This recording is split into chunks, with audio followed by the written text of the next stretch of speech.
Kewaunee and Pennvine. So once the sun goes down and skies start to clear out, that temperature is going to drop pretty quickly. By tomorrow morning, most spots will be in the lower half of the 30s. North and west of the Fox Valley, though, temperatures will be in the 20s to around 30. So if you have any tender plants, you'll probably want to cover them up or bring them inside. I'm Avi Kargloff. If the Shiocton School District ends their school year as planned, they'll fall short of the state's required classroom learning hours. But instead of extending the calendar, a different solution has emerged. The Shiocton School District built 2 days into their academic calendar for inclement weather that wouldn't need to be made up. But the recent flooding cost them 8 days. So now what? We're in such a unique position with this. Couldn't prepare for it. That's why we're leading into the trying for the school waiver. The waiver submitted to the state would give Shiocton an exemption to Wisconsin's learning requirement.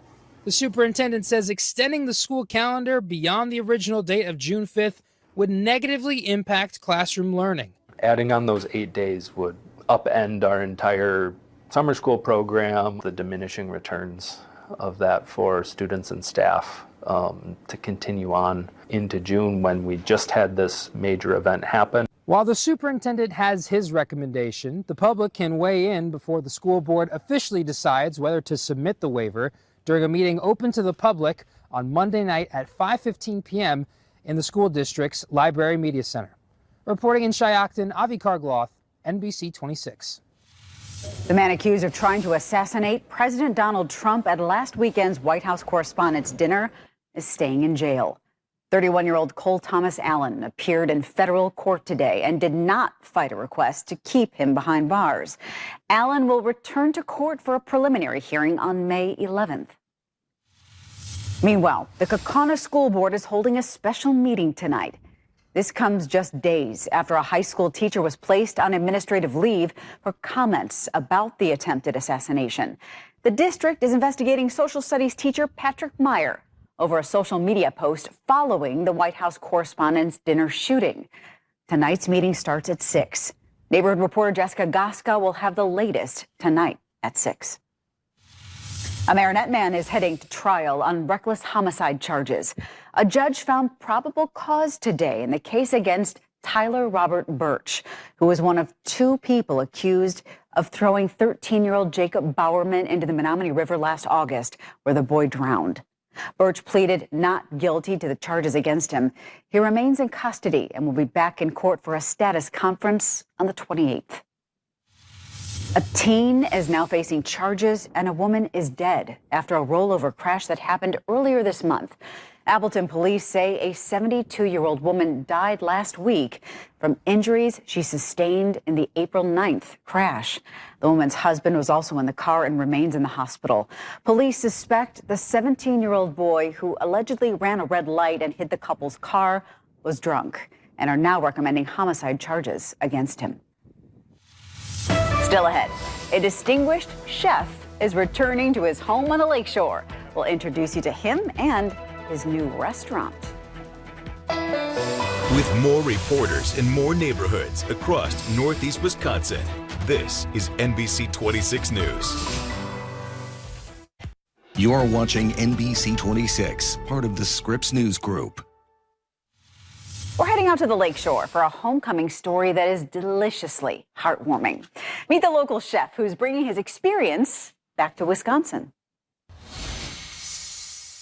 I'm your Lakeshore neighborhood reporter, Abby Hamachek in Manitowoc, where the chef behind this door has spent years in kitchens across the country building his craft. And now the Manitowoc native returns home to serve a community that raised him. This month marks the opening of Trattoria Tenny, an Italian restaurant owned and run by Chef Mark Tenny, who says his journey started right here in Manitowoc when he was just about 15 years old working in a local kitchen. From there, he decided to turn cooking into a career that took him all over the map. So I worked in California, Montana, South Carolina, Pennsylvania, and then several places in Wisconsin. And I just traveled around, learned as much as I could from chefs. And when he saw the building for sale, he couldn't pass it up. How does it feel coming back to Manitowoc? It was really nice. I kind of wanted to find a way to get back home.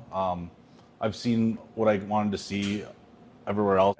Right. And this place was just prime opportunity. Yeah, when I saw it, I was like, oh, I didn't even know Tony's went out of business, and it was the old Tony's building. So I was like, okay, well, I'm going to give that a go. Now it's Trattoria Tenny, a nod to his family name, with Trattoria referring to a family-run restaurant. And while Italian is what's on the menu here, what food did you have the most fun making? It's honestly more contemporary American, more high-end stuff. Chef tells me this is just the beginning, as he has hopes to open another restaurant with a more upscale fine dining menu. In Manitowoc, Abby Hamachek, NBC 26. A Green Bay nonprofit is helping local students grow and enjoy fresh fruit. New Leaf Foods helped 3 Brown County schools plant orchards this morning. Dan's Elementary in Green Bay received apple, pear, cherry, and peach trees. One teacher says the students were thrilled about the trees and the treats they'll bring. The kids always ask me every year, why can't we have fruit, teacher? How come we don't have fruit? And they take longer to grow. So getting them established will be really great to have these fruits, because a lot of them get more excited about eating fruits than veggies. So it'll be great to be like, look at all these fruits we can share with our families, and the healthy vegetables too that we already have. So it'll be great to add to that fun amount of food that we have for them. New Leaf Foods has now planted orchards at 12 different schools in total. Here on the final day of April, of course, we had some showers out there. And it was also cool, temperatures in the 40s to around 50. And there's more where this came from as we move into the brand new month. Your 7-day forecast is next. Now, Chief Meteorologist Cameron Moreland, featuring the 3-degree guarantee. Sponsored by Habish, and Rotier. So as we wrap up the month of April, it really feels like we're wrapping up the month of March with temperatures right now only in the 30s and 40s. We should be in the 60s. In Oshkosh, it is cloudy and 47.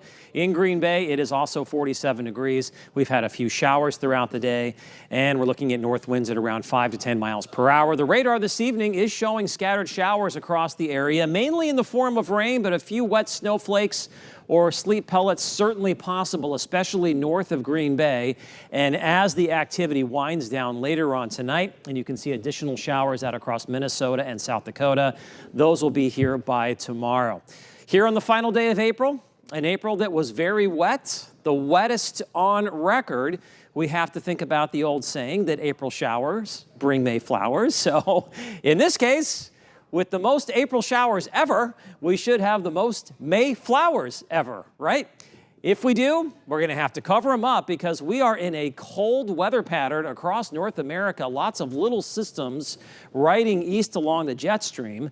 And underneath the clouds, most locations running a good 10 to 15 to 20 degrees below normal for this time of year. So as we move into May flower season, you will want to cover up those tender plants and vegetables tomorrow morning because we've got a widespread frost or freeze expected across the entire state. Now, when you think of May Day, like if somebody was going to ask you, what do you think of May Day in like the middle of January? You would say sunny, 60s and 70s with lots of tulips and daffodils. But May Day 2026 is not going to look like that at all. We're going to have a lot of clouds. We're going to have temperatures in the mid to upper 40s. And yes, we will have some showers, mainly in the form of rain, but here we are at 6:15 tomorrow morning. There's that chance for a few wet snowflakes or sleet. You can see additional showers developing throughout the afternoon and evening. Once again, mainly raindrops, but a little sleet or snow could mix in from time to time.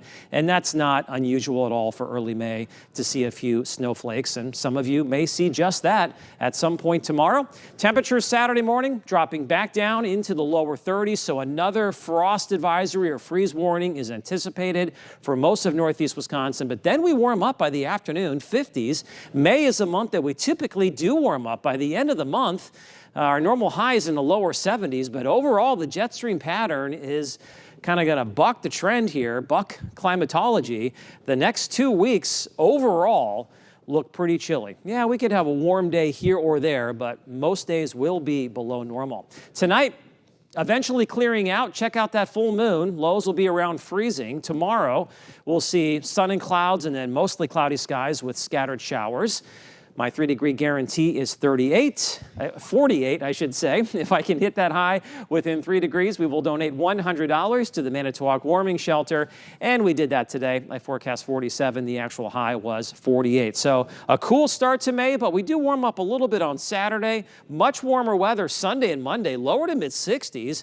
Then another strong cold front moves through with the cool weather returning by the middle of next week, 40s to around 50 for highs with on and off mainly rain showers. But once again, a little sleet or snow can't be ruled out. Some of our NBC 26 News team at the